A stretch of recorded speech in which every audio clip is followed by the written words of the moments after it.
And thank you everybody here for creating such an amazing feeling. Isn't it remarkable? You feel amazing? And the scientific mind in me wondered, as we were sitting here, what is it? What? That makes us feel so uplifted and expanded in this room right now. And clearly it is the invisible energy that is uplifting us all. Yet even though it's invisible, it does leave a footprint on the mind-body complex, and science can detect that footprint. In fact, if any one of us in this room were in a laboratory right now, at this very moment, scientists could tell how happy and content we were simply by looking at our brainwave activity, our heart rhythms, and our body chemistry. So even though it is indescribable, it definitely leaves a footprint. And because of this, it's my sense that at this point in history, which is remarkable considering it's 4.5 billion years, that science has become the servant of spirituality by coaxing people, by demonstrating to people the powerful and often unprecedented benefits that come from spiritual practices. It encourages people to step onto the spiritual path. Now, let me give you some. Now, how many people knew that spiritual practices have been scientifically verified to do what no medical therapy, what no treatment, and what no drug on the planet could do? Can I see a show of hands? Wow, this is a very evolved group. Very good. Very good. Now, just one example I'll give, and I'm talking about the practices that has been brought to modern times by Sri Sri Ravi Shankar. Depression, which incidentally is considered the #1 disease and the #1 brain disorder in the world, has a relatively unexciting success rate of treatment in the medical community. And a full third of all people, despite the gold standard of medical treatment, are not helped to relieve their suffering. Yet in numerous studies, it's been found to have that when Sudarshan Kriya and the accompanying breathing practices are taught to people, there is a 73 to 80% remission rate. And these are in the people who it's hardest to treat. And incidentally, for clinical anxiety, the success rate of Sudarshan Kriya is 98%. No drug on the planet can do that. And on top of that, what science also shows us is how when we merge science and spirituality, spiritual practices together, the outcomes support a better world and a better medical community. For example, our research that was recently published in the British Journal of Psychiatry, where we looked at the success rate of treating late-life depression, and for the gold standard, it was 9% over 6 months. Yet when we added when we added Sahaj Samadhi meditation, the success rate bumped up to 54%. So what does this show us? That science and spirituality, when they come together and they work together, it is only for the benefit of all of humanity. And it's not just in our minds, but it's our bodies also that are profoundly imprinted by our spiritual practices. For example, there's a hormone that all of us women, and some of the men too, it's because it has many functions. There's a well-being hormone called prolactin. When mothers are nursing their babies and they have that ooh feeling, prolactin is being produced. Now, in depressed people, it's abnormally low. Is that a surprise to anybody? No, no. Okay, and what's been found, however, is that when people learn Sudarshan Kriya from the very first session, not taking months and months to master, but from the very first session, the prolactin levels in the brain begin to increase.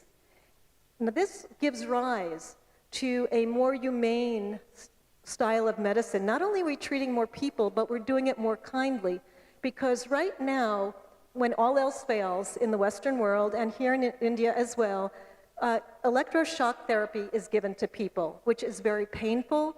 People lose large portions of their memory, and it has to be supplemented pretty much for life with drug therapy. And they don't even know why running painful electrical current through somebody's brain produces relief from depression. But what the speculation is is that it increases prolactin in the brain because in an attempt to soothe itself from the severe pain, the brain increases its production of prolactin, and as a byproduct, the depression is relieved. So we can see very clearly how when we marry science and spirituality, the best of the best comes. And it's also in our bodies. It's found with for example, again, Sudarshan Kriya, because this is my main focus of research, we find that the immune system is stronger, our brains work better, and our brains are younger from doing spiritual practices. The human brain ages at 5% per decade by the time we hit 40.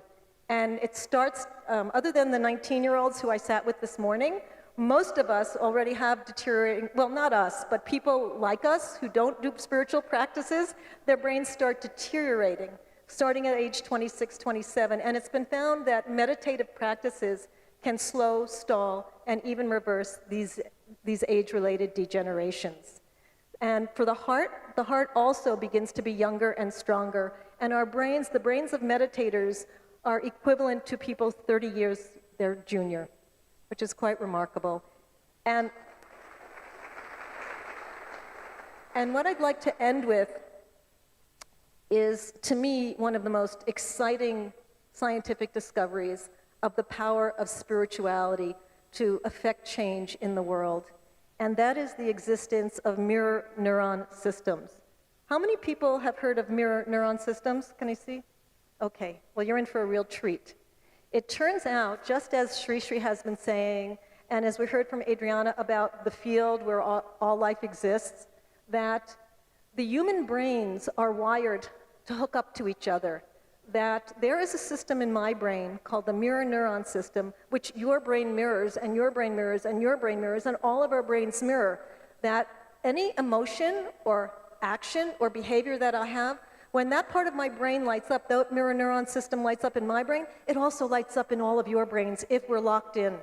And we can think of these mirror neuron systems. It's the basis of empathy and other ways we understand each other, why we cry at sad movies, because of the mirror neuron systems. And you can think of it like neural Wi-Fi.